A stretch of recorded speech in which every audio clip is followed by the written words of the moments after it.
Assalamualaikum warahmatullahi wabarakatuh. Di sini saya akan mempresentasikan tentang membangun sistem pengupahan yang adil dan transparan. Studi kasusnya diambil di PT Riseloka. Untuk memenuhi tugas mata kuliah manajemen kompensasi. Perkenalkan, nama saya Muhammad Salman Septian dengan NPM 10122116 dan rekan saya. Perkenalkan, nama saya Pian Ginanjar dengan NPM 10122229. Perkenalkan, nama saya Wasnia Safira dengan NPM 10122041 kelas C2 manajemen. Yang pertama, di sini ada latar belakang makalah. Dalam konteks ini, perusahaan Riseloka menjadi menarik untuk dikaji dikarenakan menerapkan sistem pengupahan yang terstruktur dan berbasis prinsip pada keadilan internal dan eksternal. Pengupahan di Riseloka tidak hanya mencakup gaji pokok, tetapi juga insentif, bonus, dan kompensasi lembur. Penetapan struktur dan skala upah dilakukan melalui tahap tertentu, serta melibatkan berbagai pihak dalam organisasi, seperti manajemen dan divisi sumber daya manusia, demi menjaga akuntabilitas dan efektivitas kebijakan. Selanjutnya di sini ada metode. Metode penelitian kualitatif adalah pendekatan yang digunakan untuk memahami fenomena sosial secara mendalam dengan menitik beratkan pada makna, proses, serta pengalaman subjektif dari individu atau kelompok yang diteliti. Metode ini bersifat deskriptif atau analitis, serta dilakukan dalam konteks alami, di mana penelitian berperan sebagai instrumen utama dalam pengumpulan data dan analisis data. Yang pertama di sini ada lokasi penelitian. Lokasi penelitian yaitu melakukan lokasi penelitian di M Square Comerical Square Jalan Cibaduyut nomor 142 Cangkuang Kulon, Kecamatan Dayakolot, Kabupaten Bandung, Jawa Barat. Teknik pengumpulan data dilakukan dengan beberapa metode. Yang pertama yaitu dengan wawancara, yang kedua dengan observasi, dan yang ketiga yaitu dokumentasi. Selanjutnya yaitu ada analisis data. Analisis tematik bertujuan untuk mengidentifikasi, menganalisis, dan menginterpretasi pola atau tema yang muncul dari data hasil wawancara, observasi, dan dokumentasi. Selanjutnya akan dilanjutkan oleh teman saya. Yang selanjutnya hasil dan pembahasan. Yang pertama, definisi pengupahan karyawan di PT Riseloka.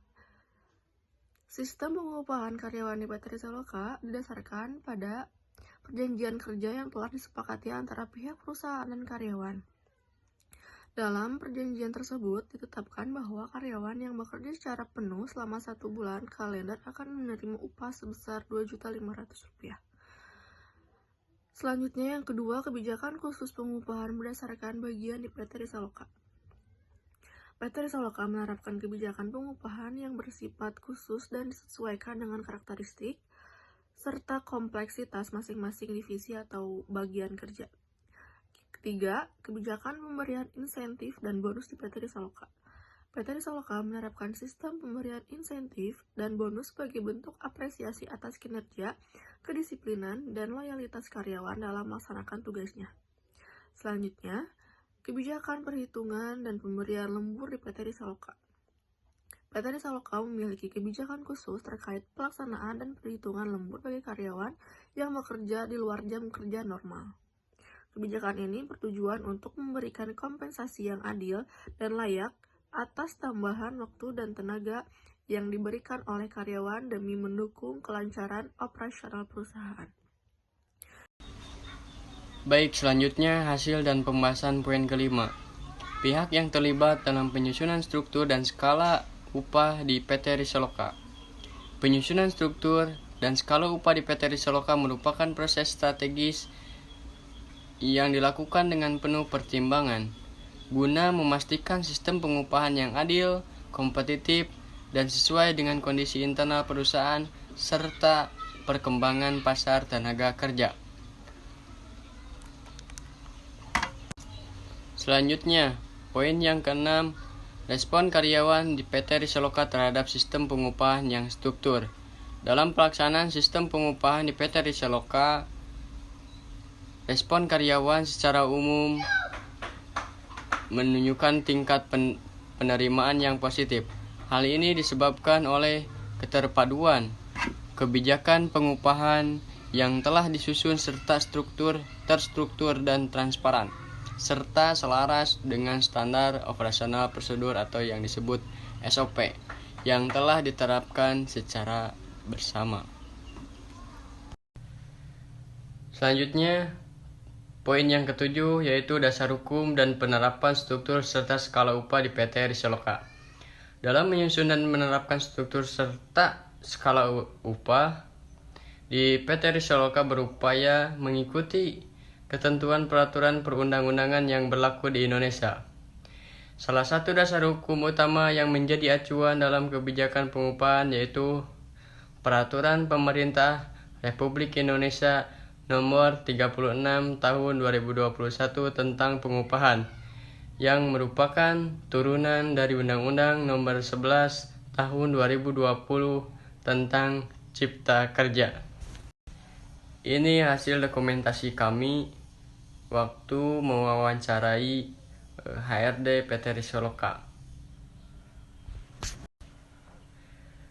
Kesimpulan dari presentasi kami yaitu sistem pengupahan disusun berdasarkan perjanjian dan kinerja.